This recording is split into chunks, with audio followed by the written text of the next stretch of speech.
નમસ્કાર મિત્રો, સ્વાગત છે તમારું માઇન્ડફિલ્ડ ગુજરાતી યુટ્યુબ ચેનલમાં. મિત્રો, જીવનમાં પૈસા કમાવા જેટલું જ જરૂરી છે તેને સારી રીતે સંભાળવા અને વધારો કરવો. દુનિયામાં લાખો લોકો કમાય છે, પણ બહુ ઓછા એવા છે જે પોતાની કમાણીનો સાચો ઉપયોગ કરી શકે છે. સ્ટોક માર્કેટમાં રોકાણ કરવું એ દરિયા જેવી વસ્તુ છે, જેમાં કોઈને ખજાનો મળે છે તો કોઈનો ડૂબી જાય છે. પરંતુ એક પ્રશ્ન છે, શું તરવાની કળાને શીખ્યા વગર કૂદી જશો? નહીં ને. એ જ રીતે રોકાણ કરવાની કળા શીખ્યા વગર સ્ટોક માર્કેટમાં કૂદવું એટલે જોખમ મંગાવવું. વિશ્વ પ્રસિદ્ધ રોકાણ ગુરુ એટલે કે બેન્જામિન ગ્રાહમ દ્વારા લખાયેલ ધ ઇન્ટેલિજન્ટ ઇન્વેસ્ટર એ પુસ્તકને વોરન બફેટે ઇન્વેસ્ટિંગ બાઇબલ કહી છે. આ પુસ્તક માત્ર શેર ખરીદવા વેચવાની રીત શીખવતું નથી, પરંતુ તમને એવો દ્રષ્ટિકોણ આપે છે કે તમે બજારની ઊંચ નીચમાં પણ શાંત અને સમજદાર રહી શકો છો. મિત્રો, આપણે આ સફરમાં શું શીખીશું? તો બુદ્ધિશાળી રોકાણકાર બનવાનું રહસ્ય, બજારના મૂળ સ્વિંગ્સને કેવી રીતે હેન્ડલ કરવા, લાંબા ગાળે સંપત્તિ સર્જવાના સાચા સિદ્ધાંતો. આ માત્ર પૈસા કમાવવું નથી, પરંતુ આર્થિક સ્વતંત્રતા અને માનસિક શાંતિ તરફનું માર્ગદર્શન છે. ચાલો તો એક સાથે ડૂબકી લગાવીએ ધ ઇન્ટેલિજન્ટ ઇન્વેસ્ટરની દુનિયામાં, જ્યાં સમજ, ધીરજ અને જ્ઞાન જ તમને સાચા અર્થમાં સમૃદ્ધ બનાવશે. બુદ્ધિશાળી રોકાણકાર કોણ? રોકાણ કરવું દરેકને આવડતું નથી. પૈસા કમાવા એ એક બાબત છે, પણ પૈસાને સાચવવું અને વધારવો એ સંપૂર્ણ અલગ કુશળતા છે. બેન્જામિન ગ્રેહામ આપણને એ જ શીખવે છે કે સફળ રોકાણ એ ભાવનાથી નહીં, પરંતુ તર્ક સાથે થવું જોઈએ. તેઓ કહે છે કે બજાર તમારું દોસ્ત નથી, એ ક્યારેક પાગલ થઈ જાય છે, અને જો તમે પણ એના જેવા બનશો તો તમારા પૈસા ડૂબી જશે. ભાગ 1. રોકાણ અને સ્પેક્યુલેશન વચ્ચેનો તફાવત. બે પ્રકારના લોકો હોય છે: રોકાણકારો એટલે કે ઇન્વેસ્ટર અને જુગારીયા રોકાણકારો. તો લાંબા ગાળાના દ્રષ્ટિકોણ સાથે ભવિષ્ય જોઈને નાણાં નાખે છે. અને જે જુગારીઓ એટલે કે સ્પેક્યુલેટર્સ એટલે કે તાત્કાલિક નફામાં ચક્કરમાં પડે છે લોકો. જેમ કે ખેડૂત જમીનમાં બિયારણ નાખે છે અને ધીરજથી પાક થાય તેની રાહ જુએ છે, એ છે રોકાણકાર. જ્યારે કોઈ વ્યક્તિ તરત જ સોનું ખરીદે છે અને ભાવ વધે એટલે વેચી દે છે, એટલે કે જુગારીએ. ભાગ 2. મિસ્ટર માર્કેટ તમારા નફા અને નુકસાનથી બંધાયેલું પાત્ર છે. ગ્રેહામ બેલ મિસ્ટર માર્કેટ નામનું કાલ્પનિક પાત્ર રજૂ કરે છે. એ દરરોજ તમારી દરવાજા પર આવીને કહે છે, શેર ખરીદો અથવા શેર વેચો. એના મિજાજ ઉપર આધારે તમે રોકાણ કરશો તો બધું ગુમાવશો. મિસ્ટર માર્કેટ તમારી સાથે વ્યવહાર કરે અને તમે એની સાથે નહીં, યથાવત રહો.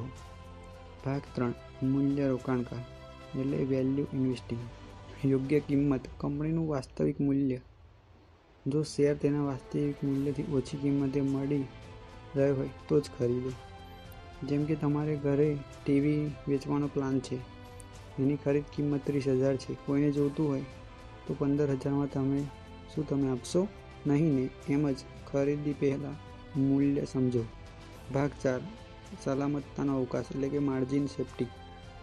બેન્જામિન ગ્રેહામ કહે છે, સફળ રોકાણ માટે સૌથી મહત્વપૂર્ણ સિદ્ધાંત છે સલામતતાનો અવકાશ રાખો. એનો અર્થ એવો થયો કે જો શેરનું સાચું મૂલ્ય ₹100 છે અને તમે એને 70માં ખરીદો તો તમારી પાસે ₹30નું સુરક્ષિત અંતર છે. એવી રીતે કંપની ખરાબ થઈ જાય, બજાર ભાવ ઊંચું જાય તો તમે પણ તમારું નુકસાન ઓછું રહે. ભાગ 5. મુખ્ય પ્રકારના રોકાણકારો. એક્ટિવ વિશિષ્ટ પેસિવ. એટલે એક્ટિવ ઇન્વેસ્ટર એટલે કે વધુ સંશોધન કરે છે, માર્કેટ પર નજર રાખે છે.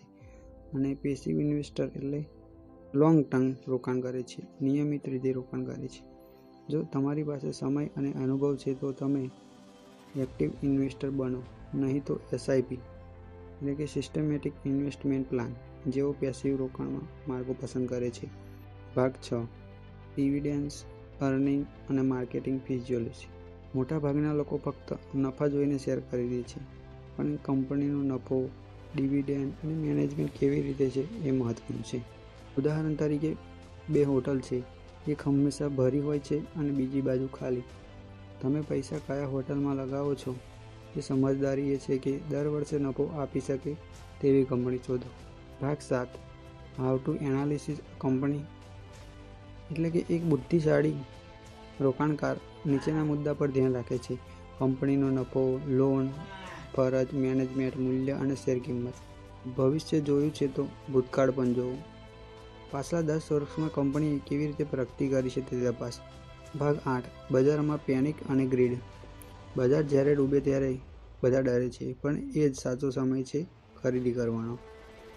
ઉદાહરણ તરીકે, જ્યારે બજાર 10% જાય તો જુગાર વેચી દે, પણ બુદ્ધિશાળી રોકાણકાર સસ્તું ખરીદી લે છે. ભાગ 9. મ્યુચ્યુઅલ ફંડ અને રોકાણ સંસ્થા. સૌને આ સમજવું જરૂરી છે કે દરેક ફંડમાં મફતમાં નફો આપતું નથી. ફંડ મેનેજમેન્ટના ઉદ્દેશો અલગ હોય છે. તમારા પૈસાનું નિયંત્રણ તમે રાખો. ફક્ત નામી બ્રાન્ડ જોઈને પૈસા ન લગાવો. ભાગ 10. તમારા જ મનનો શત્રુ ઇમોશન. સૌથી મોટો શત્રુ છે તમારી જાત. તમે ડરશો, લોભાશો અને ઇમોશનલ થશો. તો રોકાણ માટે જરૂરી છે ધીરજ, સમજદારી, તટસ્થતા. જેમ કે કોઈએ કહ્યું કે અમુક શેર 10x થશે, એટલે તમારું મન લલચાય છે. પણ તમે વિચાર કરો, શું એ કંપની પાસે વાસ્તવિક વેલ્યુ છે? બુદ્ધિશાળી રોકાણકાર કેવી રીતે બનશો? બુદ્ધિશાળી રોકાણ કેવી રીતે કરશો? તો હંમેશા મૂલ્ય પર ફોકસ કરો, કિંમત નહીં, માર્કેટનો માહોલ નહીં. પોતાના દિમાગ પર વિશ્વાસ કરો. સલામતતાનો અવકાશ રાખો. ધીરજ રાખો. સમય સાથે પૈસા પણ વધશે. તો મિત્રો, ધ ઇન્ટેલિજન્ટ ઇન્વેસ્ટર એ ફક્ત નાણાકીય પુસ્તક નથી, એ વિચારધારા છે.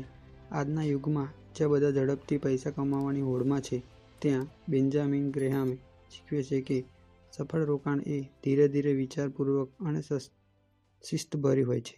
જો તમે આ શીખ અપનાવશો તો તમે પણ એક દિવસે બુદ્ધિશાળી રોકાણકાર બની શકશો, જેથી સામે માર્કેટમાં પણ હાર માને. મિત્રો, ધ ઇન્ટેલિજન્ટ ઇન્વેસ્ટર આપણને શીખવે છે કે રોકાણ એ નસીબનો ખેલ નથી, પણ શાંતિપૂર્વક, સમજદારીપૂર્વક અને ધીરજથી લેવાયેલા નિર્ણયોનું પરિણામ છે. બજારના ઉતાર ચઢાવમાં ગભરાશો નહીં, પરંતુ તમારા મૂળ સિદ્ધાંતો પર અડગ રહેવાની કળા અહીં શીખવાય છે. યાદ રાખો, સાચો બુદ્ધિશાળી રોકાણકાર તે નથી જે બજારને હરાવે છે, પરંતુ તે છે જે પોતાના ડર અને લાલચ પર કાબૂ મેળવી શકે છે. પૈસા કમાવા કરતાં પૈસા ગુમાવવાથી બચવું વધારે મહત્વનું છે. આશા છે કે આ સફર તમને પ્રેરણા આપશે અને તમારા રોકાણના માર્ગને વધુ મજબૂત બનાવશે. આવતા વિડીયોમાં ફરી મળીએ. ત્યાં સુધી સમજદારીપૂર્વક રોકાણ કરો અને સુરક્ષિત રહો. ધન્યવાદ મિત્રો. જય હિન્દ.